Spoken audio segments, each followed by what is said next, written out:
Hello, my name is Nancy Strahan, and I am a second semester graduate student in the University of Alaska Anchorage's English Master's Program. This video is a presentation of my thesis proposal for my advanced research writing course, as well as a reflection of the process of drafting the proposal. My research question asks if there are any patterns of treatments in regards to representations of disability in 19th century literature. Furthermore, can any existing patterns of treatment be explained through the application of Derrida's theory difference? In order to fully answer this question, I conducted an in-depth review of the field of disability studies, familiarized myself with its history, investigated the two major subfields, the medical and social models, and narrowed my focus to studies based on the cultural approach put forth in the early 1990s. I then researched key publications within the field, such as Leonard Davison's Narrative Prosthesis and Martha Holmes' Visions of Afflictions, in order to identify leading threads of scholarly conversations. This research led me to Derrida's publication Difference and Foucault's Madness in Civilization. Derrida's work has been used within disability studies, and especially within Victorian disability studies, to analyze the treatment of disabled characters in literature. Specifically, his concept on language and identification through difference has been used to talk about the abled-disabled dyad. Foucault's work on the historical treatment of individuals with disabilities has been utilized as an additional way to view the confinement of these individuals as a product of this dyad.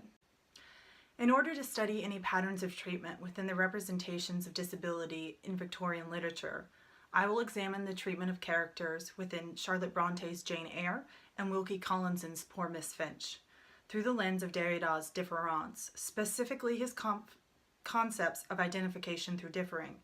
I will apply this analysis to Tom Shakespeare's theory on disability in cultural texts, that they provide further separation between the abled and disabled, and argue that this separation can be seen in the chosen texts through patterns of behavior.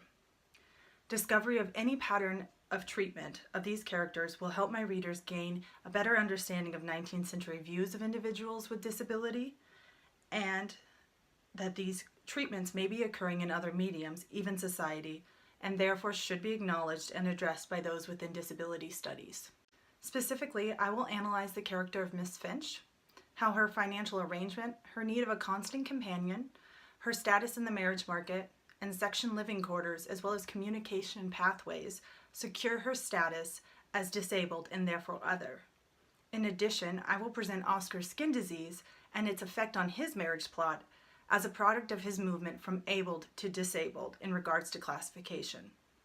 In Bronte's Jane Eyre, I will focus on the physical placement of Bertha Mason being separated from the abled characters by being confined to the attic, as well as the narrative descriptions of her being referred to as animalistic rather than human. I will compare these elements to those of Mr. Rochester, specifically the change in narrative treatment that occurs when he moves from abled to disabled. I will argue that Rochester's move to Ferndean, his need of caretakers, his loss of social status, and his financial state are all markers of his disabled identity, and therefore manifestations of the disabled-abled dyad. I will present the collective treatment of these characters as a pattern explained by the common factor of disability. By applying Derrida's concept of language made up of only differences, and therefore viewing the disabled as the deferred and deferrer to the abled, and acknowledging Foucault's work on disability and confinement as one of the ways in which this process of differing manifests itself in society, to the representations of disability found in Charlotte Bronte's Jane Eyre and Wilkie Collinson's Poor Miss Finch, I am able to argue that confinement is only one manifestation of separation placed upon the disabled for the purpose of enforcing, identifying, and securing the position of the abled. I believe this work could extend to the conversation centering around othering, not just within disability studies, but intersectionally as well. By identifying these patterns in literature and proposing the possible social and cultural motivations in creating them, we can not only better understand the reasons behind Victorian views on disability, but apply those reasons to today's society in order to pose the question, are these practices still present today? And if so, are the motivations, that of protecting the abled identification, unchanged? I believe this could start a meaningful conversation, both scholarly and socially, of the possibility that the able-disabled dyad may appear differently in today's texts and media, but is nevertheless still operating within literature and society. Therefore, the conversation needs to begin. I plan to model my approach to disability studies on the work of Tom Shakespeare, specifically his article, Cultural Representations of the Disabled People, Dustbins for the Disavowal, which identifies the need for a cultural approach to the studies of disability, utilizes Derrida's theory to talk about the separation of the abled from the disabled, and views Foucault's concept of confinement as the fear-based product of said separation. In addition, I plan to model my analysis of my two primary texts on the publication The Time is Sick and Out of Joint, Physical Disability in Victorian England by Cindy Lacombe. Her article analyzes disability in primary texts in light of the same theories as my thesis and interlaces them with historical aspects of Victorian society, such as its economic state, fears of anti-colonization movements, and patriarchal practices. Two characteristics of high-quality research writing I am seeking to emulate are saturated field knowledge and intersectional approach. I believe that high-quality research writing begins in the research, that an analysis can only be successful when the scholar has a comprehensive understanding of her field of study and the conversations that are not only currently happening, but have already happened in the past.